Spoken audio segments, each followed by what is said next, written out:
نحمدہ و نصلی علی رسولہ الکریم۔ میں doctor Abdul Hamid Makhdoomi, senior journalist Gulbarga, آپ سے ایک اہم موضوع کے متعلق آپ سے گفتگو کرنا چاہتا ہوں، جس کا عنوان ہے مسئلہ کشمیر اور طالبان۔ اس وقت دنیا کا سب سے اہم گویا جدوجہد کا، آزادی کے لیے قربانی دینے والوں کا ایک بہت بڑا مسئلہ بن چکا ہے۔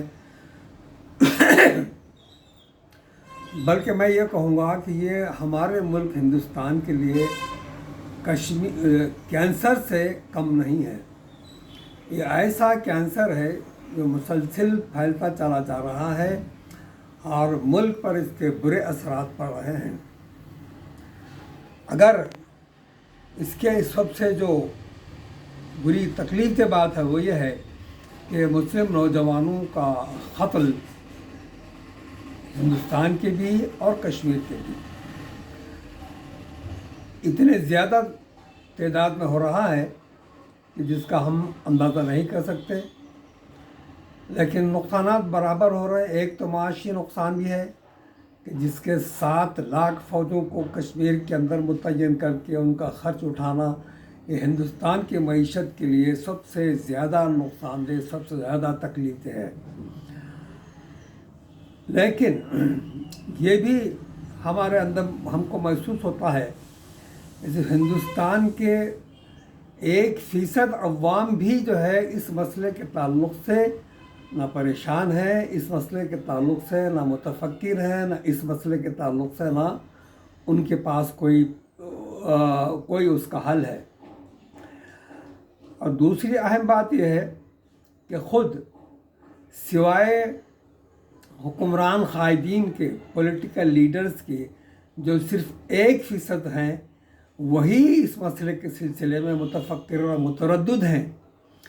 اور وہ چاہتے ہیں کہ کسی طریقے سے کشمیر ان کے قابو میں، ان کے قبضے میں رہے۔ لیکن اگر آزادی کی کوئی جدوجہد نہیں ہوتی اور وہاں مسلمانوں کی 90% تعداد نہ ہوتی تو جو ہے آزادی کی کوئی جدوجہد ہی نہ ہوتی، اور اس بڑے علاقے کو 2 حصوں میں بانٹ دیا گیا۔ 40% حصہ پاکستان میں رہا اور 60% حصہ ہندوستان کے اندر ہے، لیکن ان دونوں ممالک کے اندر مسلسل دہشت گردی، مسلسل خط و غارت گیری اور مسلسل جو ہے ان کا داخلہ، دہشت گردوں کا داخلہ ہو رہا ہے اور ہماری افواج سے ان کا مقابلہ ہو رہا ہے۔ لیکن اتنے بڑے نقصانات کے باوجود ہماری حکومت گویا، چاہے وہ کانگریس کی حکومت رہی ہو یا BJP کی حکومت رہی ہو، اب تک اس کے تفصیلات شائع نہیں کیے، نہ کوئی جو ہے خطہ سے اویت شائع کیا، نہ جو ہے پریس اور میڈیا کے ذریعے سے ان باتوں کا علم ہوا کہ اب تک ہمارے کتنے سپاہی کشمیر کے محاذ پر شہید ہوئے ہیں اور کتنے سپاہی پاکستان کے شہید ہوئے ہیں اور کتنے سپاہی خود کشمیر کے جو ہے شہید ہوئے ہیں۔ تو اس کے بارے میں جو خاموشی ہے، اس کے بارے میں ہمارے قائدین کا جو نظر انداز کر دینے کا جو رویہ ہے وہ نہایت غلط ہے، بہت نقصان دہ ہے۔ جب سے کہ کشمیر کا الحاق ہندوستان کے ساتھ ہوا ہے، اس کا کیا فائدہ ہندوستان کو ملا ہے اور کیا نقصان ہوا ہے، اس پر کوئی جو ہے خبر نہ کسی اخبار میں شائع ہوتی ہے، نہ کسی ادارے میں شائع ہوتی ہے، نہ کسی جو ہے مذاکرے میں شائع ہوتی ہے۔ اشتوش نامی جو صاحب ہیں، وہ بڑے بڑے اہم مسئلوں پر جو ہے گفتگو کرواتے ہیں، لیکن کشمیر جیسے اہم مسئلے پر کوئی بھی زبان کھولنے سے جو ہے ڈرتا ہے۔ تو میرا یہ کہنا ہے کہ طالبان کے ساتھ یہ جو ان کا جو رویہ ہے، اور وہ یہ کہہ رہے ہیں کہ دنیا کے کسی بھی علاقے میں جہاں مسلمانوں پر ظلم و زیادتی ہو رہی ہو، جہاں ان کا قتل کیا جا رہا ہو، ان کی مدد کو پہنچنا اور ان کو ظلم و زیادتی سے بچانا وہ ان کا فرض منصبی، بلکہ وہ اپنی گویا مذہبی ذمہ داری سمجھتے ہیں۔ تو ان حالات کے اندر ہمیں یہ چاہیے کہ ہمارے جو عوام ہیں، جو بے روزگار ہیں، جو غریب ہیں، جو مختلف جو ہے پریشانیوں کے اندر مبتلا ہیں اور فرقہ وارانہ فسادات ہیں، یہ سب کو ختم کرنے کے لیے سب سے پہلے مسئلہ کشمیر کو حل کیا جائے،